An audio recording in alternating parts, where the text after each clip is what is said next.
ভার্সিটির দিকে যাবা নাকি ইঞ্জিনিয়ারিং প্রিপারেশন নিবা নাকি মেডিকেল প্রিপারেশন নিবা, যে পয়েন্টগুলোর কথা বলছি এগুলো মাথায় রেখে তুমি একটা ডিসিশন নাও। মেডিকেলে চান্স পেতে পরে তোমাকে বললাম কষ্ট করতে হবে, বা চান্স পেয়ে তোমাকে কান্না করতে হবে, তো চান্স পেয়ে কান্না করা ভালো, চান্স না পেয়ে কান্না করার থেকে এই জায়গাগুলোতে চান্স পেয়ে কান্না করাটা অনেক ভালো। যখন তুমি দেখবা তোমার সাথে ফ্রেন্ডস এগুলো চান্স পেয়ে যাচ্ছে, সবাই ভালো ভালো পজিশনে যাচ্ছে, তুমি যেতে পারছো, তোমার খারাপ লাগবে। এই জন্য চান্স না পেয়ে কান্না করার থেকে চান্স পেয়ে কান্না করো, হার্ড ওয়ার্ক করো, দেখো ভালো লাগবে।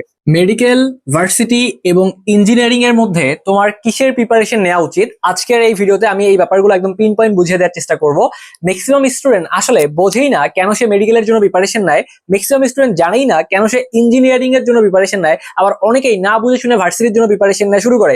এবং এই জায়গাগুলোতে আমরা অন্যের দ্বারা ইনফ্লুয়েন্স হওয়ার কিন্তু অনেক একটা ব্যাপার থাকে। ধরো আমার কোনো একটা ফ্রেন্ড মেডিকেলের কোচিং করতেছে, এখন সেও মেডিকেলে কোচিং করার জন্য চলে যায়। আমার একটা ফ্রেন্ড ভার্সিটি কোচিং করতেছে, তারপর আমি ভার্সিটির জন্য চলে যাবো। বা আমার একটা ফ্রেন্ড ইঞ্জিনিয়ারিং কোচিং করতেছে, আমি না বুঝে শুনে আমি আসলে ইঞ্জিনিয়ারিং এ আসলে আমি চান্স ইনশিওর করতে পারবো কিনা, বা আমার ওই ক্যালিভার আছে কিনা ইঞ্জিনিয়ারিং এ পড়ার, বা আমার ওই ক্যালিভার আছে কিনা মেডিকেলে পড়ার, এটা তো আগে বুঝতে হবে। তুমি এই জিনিসগুলো না বুঝে শুনেই অনেক ক্ষেত্রে দেখবা তুমি প্রিপারেশন নেওয়া কিন্তু শুরু করে দিবা। তো যেহেতু তোমাদের এসএসসি পরীক্ষা অলরেডি শেষ হয়ে গিয়েছে, আমি আজকে কথা বলার চেষ্টা করবো মেডিকেল, ভার্সিটি, ইঞ্জিনিয়ারিং তোমার আসলে কোন দিকে যাওয়া উচিত। তোমরা আগে থেকে যারা ডিসিশন নিয়ে নিয়েছো যে ভাই আমি মেডিকেলে কোচিং করবো, বা আমি ভার্সিটির জন্য কোচিং করবো, বা আমি ইঞ্জিনিয়ারিং এর জন্য কোচিং করবো, তাদেরকে আমি আলাদাভাবে কিছু বলতে যাচ্ছি না। তোমরা যেহেতু ডিসিশন নিয়ে নিয়েছো, তোমরা ওইভাবে প্রিপারেশন নিতে পারো। বাট যারা এখনো ডিসিশন নিতে পারো নাই কোনটার জন্য প্রিপারেশন নিবা, বা যারা কনফিউশনের মধ্যে আছো কোনটা তোমার জন্য ভালো হবে, তো সবগুলো ব্যাপার আমি আজকে ক্লিয়ার করে বলে দেওয়ার চেষ্টা করবো। আসলে মেডিকেলের ফিল্ড কিরকম, ইঞ্জিনিয়ারিং কিরকম, ভার্সিটি কিরকম, প্রত্যেকটা ব্যাপার আমার যে এক্সপিরিয়েন্স রয়েছে সেখান থেকে তোমাদের সাথে শেয়ার করার চেষ্টা করবো, বা কিছু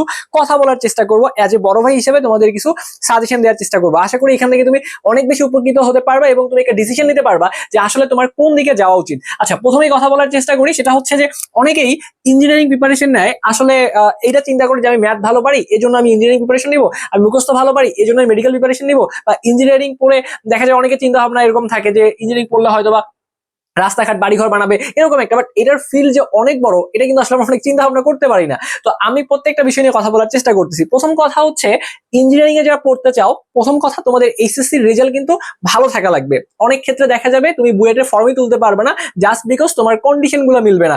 ইঞ্জিনিয়ারিং এর পরীক্ষা দেওয়ার জন্য তোমার ফিজিক্স, কেমিস্ট্রি, ম্যাথ, বায়োলজি এগুলোতে এ প্লাস থাকা বাধ্যতামূলক, এবং অনেকাংশে কিন্তু 90% মতো নাম্বার লাগে। বা যদি পরীক্ষা খুব বেশি খারাপ হয় বা রেজাল্ট খারাপ হয় সেক্ষেত্রে 85% মতো কিন্তু তোমাদের নাম্বার থাকা লাগবে। তাছাড়া কিন্তু তুমি এখানে পরীক্ষায় বসতে পারবে না। তবে সব থেকে মজার ব্যাপার হচ্ছে যে ইঞ্জিনিয়ারিং যারা প্রিপারেশন নেয় এদের কিন্তু হাতে অপশন অনেকগুলো থাকে। কিরকম অপশন থাকে?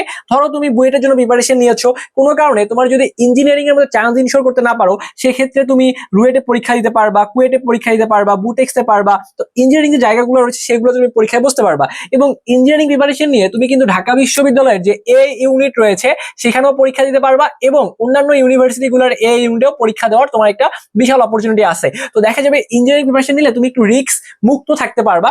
কোনো কারণে তোমার এই জায়গায় চান্স ইনশিওর না হইলেও তুমি কিন্তু এডমিশনে বাকি যে ইউনিভার্সিটিগুলো রয়েছে সেখানে চান্স পাওয়ার পসিবিলিটি তুলনামূলক বেশি থাকে তুমি যদি মেডিকেল প্রিপারেশনের সাথে কম্পেয়ার করো এই জায়গাটা। আমি একটা একটা করে ব্যাপার নিয়ে কথাবার্তা বলবো। তো যারা হচ্ছে ইঞ্জিনিয়ারিং এ পড়াশোনা করো, এখানে তোমাদের মনে করো যে তোমার পড়াশোনা শেষ করতে প্রায় 4 বছরের মতো সময় লাগবে।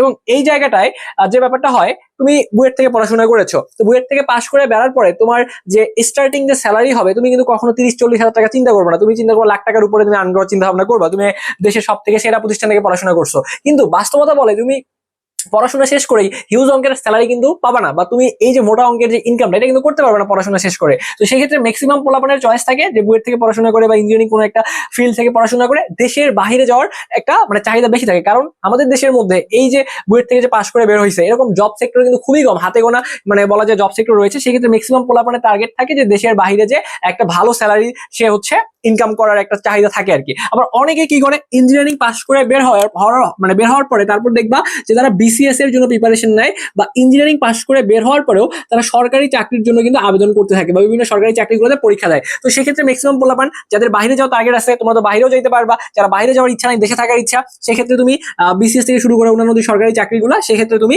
এইগুলোতে অ্যাপ্লাই করতে পারবা। তো এখন ইঞ্জিনিয়ারিং প্রিপারেশন নিতে গেলে অবশ্যই এখানেও তোমার পড়াশোনা আছে, পড়াশোনা ভালো মতো করতে হবে, বাট সেই পড়াশোনাটা অবশ্যই মেডিকেলের তুলনায় কিন্তু তুলনামূলক কম, মেডিকেলের তুলনায় কম। আমি মেডিকেলে আসতেছি। তো যারা হচ্ছে ম্যাথ, স্পেশালি ম্যাথ ভালো পারো, বা যাদের মনে করো যে বুঝে বুঝে পড়াশোনার যে ব্যাপারটা বা কোনো একটা ক্যালকুলেশন সলভ করার দক্ষতা ভালো, ঠিক আছে, তো তারা হচ্ছে এই ফিল্ডের মধ্যে আসতে পারো, তারা ইঞ্জিনিয়ারিং প্রিপারেশন কন্টিনিউ করতে পারো। এখানে তো তোমাদেরকে অ্যাডভান্টেজ গুলো বলে দিলাম যে তুমি এই ইঞ্জিনিয়ারিং প্রিপারেশন নিয়ে ভার্সিটি তোমার ইউনিট গুলো কভার করতে পারবা, অনেক অংশে কভার করে ফেলতে পারবা, বা অন্যান্য জায়গায় তোমার চান্স পাওয়ার পসিবিলিটি থাকবে। বাট এইখানে প্রিপারেশন নেওয়ার ক্ষেত্রে তোমাকে একটু সাবধান থাকা লাগবে। মানে কারো কথায় তুমি আসলে যে প্রিপারেশন নেওয়া শুরু করো ব্যাপারটা এরকম না। তোমার যদি ইঞ্জিনিয়ারিং ভালো লাগে বা তোমার যদি এই রিলেটেড পড়াশোনাগুলো ভালো লাগে, তাহলে আমি তোমাকে এখানে ওয়েলকাম করতেছি, তুমি এটার জন্য প্রিপারেশন নিতে পারো। বাট যদি তোমার এই জায়গাটায় ভালো না লাগে, তাহলে এই জায়গায় এসে তুমি কিন্তু খুব বেশি দূর টিকতে পারবে না। প্রত্যেকটা জায়গায় কম্পিটিশন রয়েছে, বাট এখানে তুমি যদি একটু মানে চিন্তা করো এই তিনটার মধ্যে সব থেকে বেশি কম্পিটিশন তোমাকে ফেস করতে হবে এই যে বুয়েট কুয়েট এখানে চান্স পাওয়ার জন্য। মেডিকেলও তোমাকে ভালো কম্পিটিশন ফেস করতে হবে। বাট এইখানে তুমি আগে দেখো তোমার পরীক্ষা এসএসসি লেভেলের পরীক্ষাটা কেমন হয়েছে, তুমি এখানে পরীক্ষায় বসতে পারবা কিনা, তোমার আসলে কোন দিকে যাওয়ার ইচ্ছা, তোমার চিন্তা ভাবনা কেমন, এই সবগুলা জিনিস চিন্তা ভাবনা করে তুমি ইঞ্জিনিয়ারিং প্রিপারেশনের দিকে যাইতে পারো। এবার আসি মেডিকেল প্রিপারেশনের ক্ষেত্রে। এখন মানে ম্যাক্সিমাম শিক্ষার্থী যেটা হয় যে মেডিকেল নিয়ে আমাদের সমাজে যে কথাগুলো প্রচলিত আছে সবাই কিন্তু ভিতরে সবগুলো কথাবার্তা জানে না।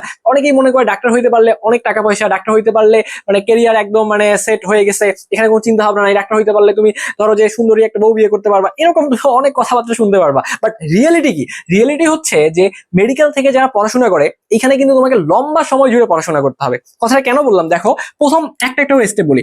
নাম্বার ওয়ান স্টেপটা হচ্ছে মেডিকেলে চান্স পাওয়ার জন্য তোমাকে প্রচুর থেকে প্রচুর পড়াশোনা করতে হবে। এখানে ফাঁকি ঝুঁকি দিয়ে পড়াশোনা করে চান্স পাওয়ার মানে যাবেই না বললেই চলে আর কি। এখানে তোমাকে এডমিশনে মানে হাড় ভাঙা পরিশ্রম করা লাগবে, পরিশ্রম করে তুমি এখানে চান্স ইনশিওর করবা। এখন চান্স পাওয়ার পরে যে মনে করবা যে তোমার জীবনে শান্তি আর শান্তি, ব্যাপারটা কিন্তু এরকম না।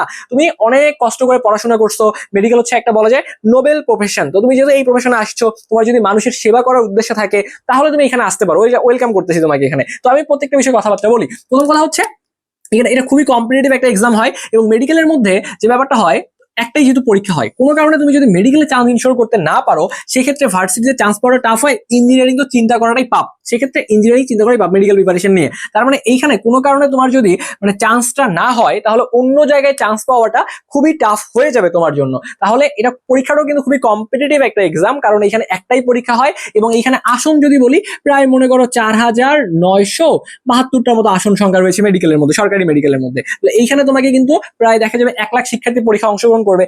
এতজন শিক্ষার্থীর মাঝখান থেকে তোমাকে এখানে চান্স ইনশিওর করে ফেলতে হবে, এটা কিন্তু ভালোই টাফ। ওকে, তার মানে প্রথম কথা হচ্ছে তোমাকে চান্স পাওয়ার জন্য অনেক বেশি পড়াশোনা করতে হবে। আর যেহেতু এখানে তোমার এমসিকিউ ভিত্তিক একটা পরীক্ষা হয়, অনেকটা লটারির মতো তুমি বলতে পারো, রিস্ক থাকবে অনেক বেশি, পড়াশোনা করতে হবে অনেক বেশি, চান্স পাওয়ার জন্য অনেক কষ্ট করতে হবে। এবং চান্স পাওয়ার পর দেখো সুন্দর একটা কথা বলছি, চান্স পাওয়ার পর তোমার কষ্টটা হচ্ছে আরো বেশি করতে হবে।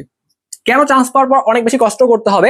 কারণ এই যে ইঞ্জিনিয়ারিং নিয়ে একটু আগে যখন কথাবার্তা বললাম, এখানে মনে করো যারা রেগুলার ক্লাস করে পরীক্ষার আগে একটু পড়াশোনা করে ইঞ্জিনিয়ারিং এ অ্যাটলিস্ট তুমি পাস করতে পারবা। বাট মেডিকেল সেক্টরটা হচ্ছে আরো বেশি ডিফিকাল্ট। এইখানে তোমাকে আইটেম পরীক্ষা দেওয়া লাগবে। ভার্সিটি গুলাতে যেমন আমরা মনে করো সিটি পরীক্ষা দেই, মিড পরীক্ষা দেই, তারপরে অ্যাসাইনমেন্ট থাকে, প্রেজেন্টেশন থাকে, তারপরে যে ফাইনাল পরীক্ষা দেওয়া লাগে। বাট মেডিকেলে কিন্তু মানে খুবই এখানে তোমার কম্পিটিটিভ এক্সাম তোমাকে আবার দেওয়া লাগবে। প্রথমে তোমাকে আইটেম দেওয়া লাগবে, আইটেম দেওয়ার পর তোমাকে কার্ড দিতে হবে, কার্ড দেওয়ার পর টার্ম তুমি পরীক্ষা দিবা, এরপরে প্রুফ দিবা। অর্থাৎ এই যে 4টা তুমি স্টেপ দেখতেছো এইগুলাই নর্মালি সরকারি মেডিকেল যে কলেজগুলো রয়েছে এগুলোই ফলো করা হয়। তুমি যদি আইটেম সবগুলো পাস করতে না পারো তুমি কার্ডে বসতে পারবে না, কার্ড দিতে না পারলে টার্ম দিতে পারবে না, টার্ম দিতে না পারলে এই যে প্রুফ অর্থাৎ ফাইনাল যে পরীক্ষা সেটা তুমি দিতে পারবে না। তার মানে প্রত্যেকটা স্টেপে কিন্তু তোমাকে অনেক বেশি পড়াশোনা করতে হবে, এবং তুমি একটা প্রেশারের মধ্যে থাকবা। তাহলে চান্স পাওয়ার পরেও কিন্তু তোমাকে প্রচুর পড়াশোনা করতে হবে।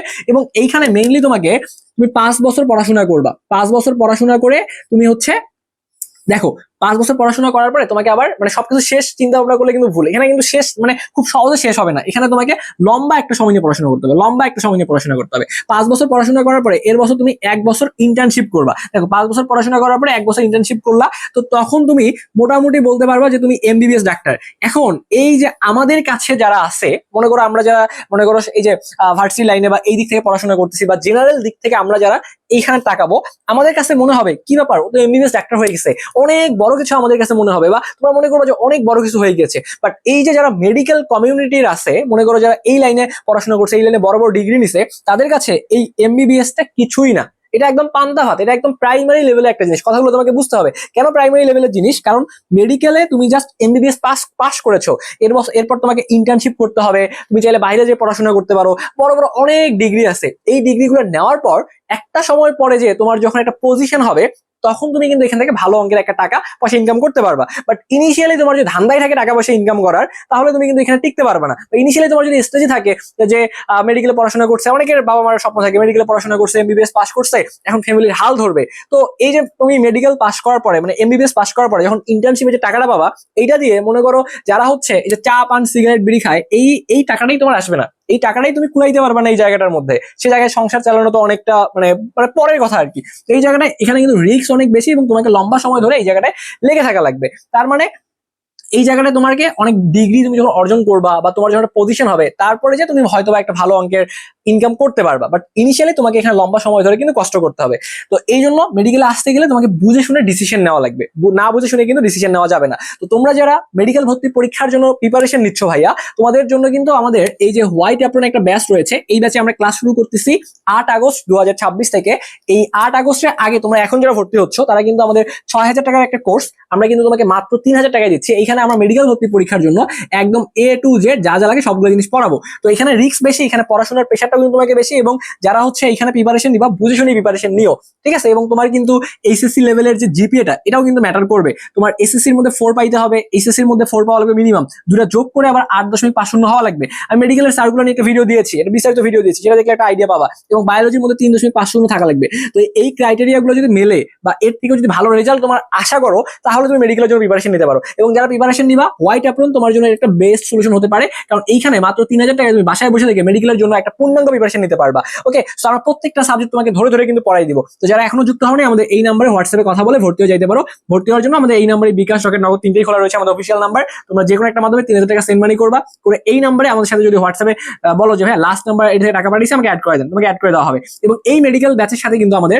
ভার্সিটি এ ইউনিট, ভার্সিটি ঠিক আছে, VRSITY ভার্সিটি এ ইউনিট, এটা কিন্তু সম্পূর্ণ ফ্রিতে পেয়ে যাবা। অর্থাৎ মেডিকেল পরবর্তী ভার্সিটির যে প্রোগ্রামটা থাকবে এটা সম্পূর্ণ, যেটা এই বছর ভর্তি হবা, এটাও কিন্তু আমাদের কোর্স ফি প্রায় 2500 টাকার উপরে, এটা কিন্তু সম্পূর্ণ বিনামূল্যে তোমরা পেয়ে যাবা। ওকে, তো আচ্ছা, আমি একটু মেডিকেলের জন্য যারা ক্লাস করবো আমাদের সাথে একটু মার্কেটিং করে নিলাম, তোমাকে জানাই রাখলাম। তো আশা করি ইঞ্জিনিয়ারিং এবং মেডিকেল এই দুটো পয়েন্ট ক্লিয়ার হয়ে গিয়েছে। এবার যদি ভার্সিটি নিয়ে কথাবার্তা বলি, তো ভার্সিটির জন্য ম্যাক্সিমাম পোলাপানের টার্গেট থাকে হচ্ছে Dhaka university. But harsh reality মানে বলতে গেলে শুধু তো ঢাকা ইউনিভার্সিটি একটা বাংলাদেশের বিশ্ববিদ্যালয় না, আরো বিশ্ববিদ্যালয় রয়েছে, বাট ম্যাক্সিমাম টার্গেট থাকে ঢাকা ইউনিভার্সিটি। তো সবাই তো ঢাকা ইউনিভার্সিটিতে চান্স ইনশো করতে পারবে না, ঢাকা ছাড়াও আরো অন্যান্য বিশ্ববিদ্যালয়গুলো রয়েছে। তো এখানে যেমন মনে করো ইঞ্জিনিয়ারিং এ বুয়েটে 1200 পোলাপান চান্স হবে, মেডিকেলে বললাম 4972 জন এখানে পড়ার সুযোগ পাবে। কিন্তু ভার্সিটির মধ্যে এই সংখ্যাটা কিন্তু একটু বেশি, এই সংখ্যাটা একটু বেশি, যেহেতু বাংলাদেশের পাবলিক বিশ্ববিদ্যালয় অনেকগুলো রয়েছে। তো সেক্ষেত্রে তোমার 35 থেকে 40 হাজারের মতো সব মিলে আসন সংখ্যা রয়েছে। এইচএসসি পরীক্ষা কিন্তু 7 থেকে 8 লাখ পোলাপান অংশগ্রহণ করে, এর মাঝখানে 30 থেকে 35 হাজার পোলাপান বা 40 হাজার পোলাপান কিন্তু পাবলিক বিশ্ববিদ্যালয় সবগুলা মিলায়, জিএসটি থেকে শুরু করে ঢাকা, রাজশাহী, তারপর জাহাঙ্গীরনগর, জগন্নাথ, সবগুলো মিলে চট্টগ্রাম, সবগুলো মিলে প্রায় কিন্তু 35 থেকে 40 হাজার পড়াশোনা করার সুযোগ লাভ করবে। তো সেক্ষেত্রে তোমরা যারা মনে করো নিজেকে একটু ভয় লাগে যে ভাইয়া আমি হয়তো এখানে চান্স নাও পাইতে পারি, আমি হয়তো ইঞ্জিনিয়ারিং এ চান্স নাও পাইতে পারি, বাট মোটামুটি আমার ক্যালিভার রয়েছে, আমি যদি পড়াশোনা করি ভার্সিটিতে আমি চান্স পাইতে পারি, তো সেক্ষেত্রে তুমি ভার্সিটি থেকে কিন্তু পড়াশোনা কমপ্লিট করতে পারো। এবং ভার্সিটি থেকে পড়াশোনা করে প্রতি বছর কিন্তু অনেক শিক্ষার্থী ভালো করতেছে, এখান থেকেও তোমার সরকারি চাকরির অপরচুনিটি রয়েছে। তুমি চাইলে ঢাকা ইউনিভার্সিটিতে পড়ে বাইরের দেশে পড়াশোনা করতে যাইতে পারো, অথবা এখান থেকে তোমার বিসিএস এর তুমি টার্গেট করতে পারো, সরকারি চাকরি যেগুলো আছে সেগুলোর জন্য টার্গেট করতে পারো, অনেক অপশন ক্রিয়েট মানে করতে পারো তুমি। তো এখানে গেলে বেসিক্যালি তোমার একটা নেটওয়ার্ক, সবগুলো জায়গায় গেলেই তোমার নেটওয়ার্ক একটা বিল্ড আপ হবে, এবং সবগুলো জায়গায় থেকেই তোমার ক্যারিয়ারের ভালো একটা অপরচুনিটি রয়েছে। বাট তোমার জন্য কোনটা বেস্ট এটা তোমাকে বুঝতে হবে, এটা তোমাকে বুঝে শুনে ডিসিশন নেওয়া লাগবে,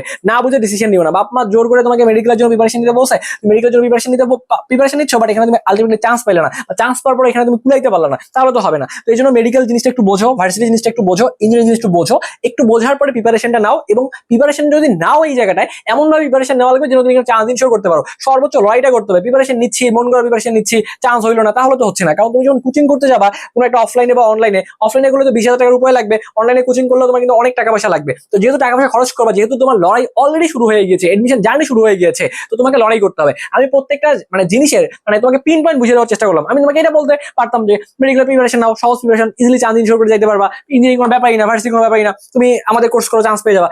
এইগুলো তো ভাইয়া কথা হইতে পারে না। আমি তোমাকে জাস্ট বুঝাই দিলাম যে মেডিকেলে তোমার পরীক্ষা দিতে গেলে তোমাকে কি করতে হবে, বা চান্স পাওয়ার পরেও তোমার আসলে তোমার সাথে কি ঘটবে, ইঞ্জিনিয়ারিং তোমার সাথে কি ঘটবে, ভার্সিটি তোমার সাথে কি ঘটবে। তো এই সবগুলো বিষয় বুঝে শুনে তোমাকে ডিসিশন নেওয়া লাগবে। লাইফটা আসলে সহজ না, লাইফটা হচ্ছে অনেক কঠিন। তোমার এখন থেকে এই যে এইচএসসি পরীক্ষার পর তোমাদের যে এখন যে লাইফটা শুরু হলো, তুমি মনে করতেছো হয়তো অনেক চিল মোডে থাকবে, বাট না, এখান থেকে তোমার লাইফের আসল জার্নিটা শুরু, এখান থেকে আসল গেম প্ল্যানটা শুরু। তো এই জায়গায় তোমাকে প্রত্যেকটা জায়গায় কষ্ট করতে হবে। মেডিকেলেও কষ্ট আছে, ভার্সিটিতেও কষ্ট আছে, ইঞ্জিনিয়ারিংও কষ্ট আছে, বাট সব থেকে যদি তুমি চিন্তা করো কোথায় কষ্ট বেশি, রিস্ক বেশি, মেডিকেলে কষ্ট বেশি, রিস্ক বেশি, লম্বা সময় ধরে পড়তে হবে। বাট একটা সময় পরে যে তুমি যদি পজিশন বিল্ড আপ করতে পারো তাহলে তোমার কিন্তু ভালো করার এখানে সুযোগ আছে। বাট ওই পজিশন পর্যন্ত যাওয়া পর্যন্ত তোমাকে ফ্যামিলি থেকে ব্যাকআপ সাপোর্ট দিতে হবে, তোমাকে ফ্যামিলি থেকে বাসা থেকে টাকা পয়সা তোমাকে নিতে হবে। অনেক ক্ষেত্রে তুমি হয়তো টাকা পয়সা ম্যানেজ করতে পারবে না, অনেকে টিউশন করে ম্যানেজ করতে পারে বাট সেই সংখ্যাটা কম, সবাইকে টিউশন করাইতে পারে না। তো ওই জায়গা থেকে তোমার রিস্ক বেশি বেশি আছে। আমি তোমাকে সবগুলো জিনিস পিন পয়েন্ট বুঝিয়ে বলার চেষ্টা করছি। এখন ডিসিশন তোমার, তুমি কোন দিকে যাবা, ভার্সিটির দিকে যাবা নাকি ইঞ্জিনিয়ারিং প্রিপারেশন নিবা নাকি মেডিকেল প্রিপারেশন নিবা। যে পয়েন্টগুলোর কথা বলছি এইগুলো মাথায় রেখে তুমি একটা ডিসিশন নাও।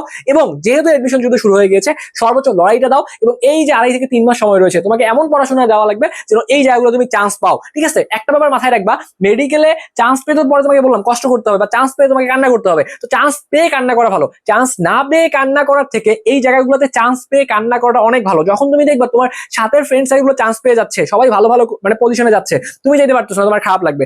এই জন্য মানে চান্স না পেয়ে কান্না করার থেকে চান্স পেয়ে কান্না করো, হার্ড ওয়ার্ক করো, দেখবে ভালো লাগবে, দেখবে একটা ফিল নিয়ে তুমি কাজগুলো করতে পারবা। তো যাই হোক, আশা করি জিনিসগুলো বুঝতে পারছো। তো যারা আমাদের সাথে ক্লাস করবা হোয়াইট অ্যাপ্রন ব্যাচে, দ্রুত যুক্ত হয়ে যাও, সময় খুবই কম। আমরা 50% ডিসকাউন্টে এখন মাত্র 3000 টাকায় ভর্তি নিচ্ছি এবং এরপরে কিন্তু ভার্সিটি প্রোগ্রাম সম্পূর্ণ ফ্রি। তো যারা এখনো যুক্ত হওনি, দ্রুত যুক্ত হয়ে ক্লাসগুলো করা শুরু করো, আমাদের গাইডলাইন গুলো ফলো করো। আশা করি অল্প সময়ে একটা গোছানো প্রিপারেশন নিয়ে তুমি মেডিকেলে চান্স ইনশোর করতে পারবা। তো আমি কিন্তু ধারাবাহিকভাবে পরবর্তী পার্টের ভিডিওগুলো দেওয়ার চেষ্টা করবো। যারা এখনো আমাদের এই চ্যানেল সাবস্ক্রাইব করো, একটু কষ্ট করে সাবস্ক্রাইব করে আমাদের পাশেই থাকবা। তো এতক্ষণ সাথে থাকার জন্য তোমাদের সবাইকে আবারও অসংখ্য ধন্যবাদ জানাচ্ছি।